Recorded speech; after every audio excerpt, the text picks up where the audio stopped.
क्या आपने कभी सोचा है दोस्तों, क्यों कुछ लोग जिंदगी भर नौकरी करते रहते हैं जबकि कुछ लोग ऐसी पाइपलाइन बिछा लेते हैं जो कि बिना मेहनत के उनको पैसा लाकर देती है। The parable of the pipeline. आज मैं इस बुक से आपको यह सिखाने वाला हूं कि क्यों कुछ लोग जिंदगी भर नौकरी करते रहते हैं जबकि कुछ लोग पैसों की पाइपलाइन बिछाना सीख लेते हैं और कैसे बिछाई जाती है पैसों की पाइपलाइन। तो शुरू करते हैं छोटी सी कहानी से। यह कहानी है दो दोस्तों की। एक का नाम था राम और एक का नाम था श्याम, और दोनों ही बहुत ज्यादा पक्के दोस्त थे और दोनों के ही सपने बहुत बड़े थे और दोनों ही बहुत अमीर और कामयाब बनना चाहते थे।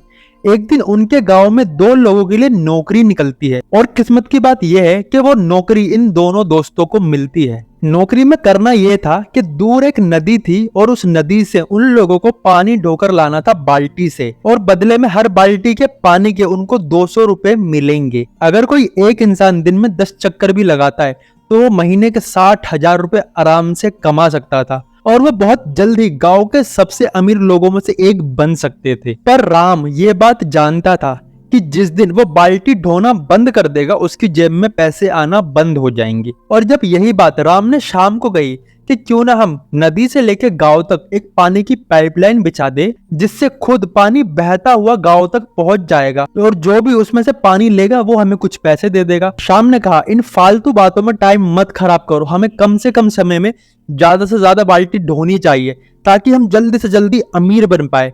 पर राम को अपने सपने पर भरोसा था और वो पाइपलाइन की खुदाई में लग जाता है। जहां शाम पूरे दिन में 20 बाल्टी ढोया करता था, वहीं राम सिर्फ 5 या 6 बाल्टी ही ढोया करता था। तकरीबन 6 महीने बाद राम की पाइपलाइन आधी बिछ चुकी होती है और शाम भी अच्छे कपड़े, जूते, यहाँ तक कि एक अच्छा घर भी बना चुका होता है अपनी 60,000 रुपए महीने की तनख्वाह में। ऐसे ही दिन चलते रहते हैं, बीतते रहते हैं और हो जाता है पूरा 1 साल।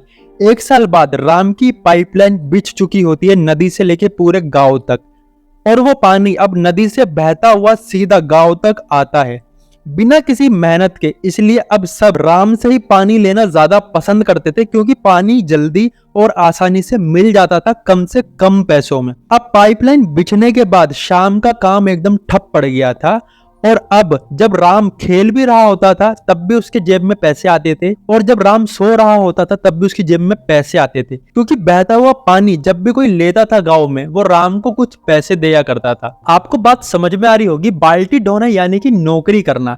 पर हमें बाल्टी ढोने के साथ साथ अपने लिए एक पाइपलाइन जरूर बिछानी चाहिए। बाल्टी ढोने का मतलब ये है कि जिस दिन आप नौकरी पर नहीं जाएंगे उस दिन आपकी जेब में पैसा नहीं आएगा। अब चाहे तो आप डॉक्टर हो, इंजीनियर हो या वकील हो या कोई मजदूर हो। मुकेश अंबानी की पाइपलाइन है उसकी जियो कंपनी, बिल गेट्स की पाइपलाइन है उसकी माइक्रोसॉफ्ट कंपनी। आप सभी को पता है कि पाइपलाइन एक दिन में नहीं बनती, पर इसे बनाना जरूरी है।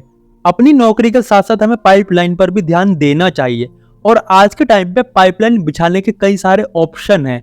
अगर हम YouTube से शुरू करें और इन्वेस्टिंग तक सारी की सारी पाइपलाइन बिछाने के हमें खूब रास्ते मिलेंगे अगर हम उन पे फोकस करें तो। ये छोटी सी स्टोरी थी the parable of the pipeline से। अगर आपको सेकंड पार्ट भी चाहिए तो उसके लिए मुझे चाहिए आपके एक कमेंट की जरूरत।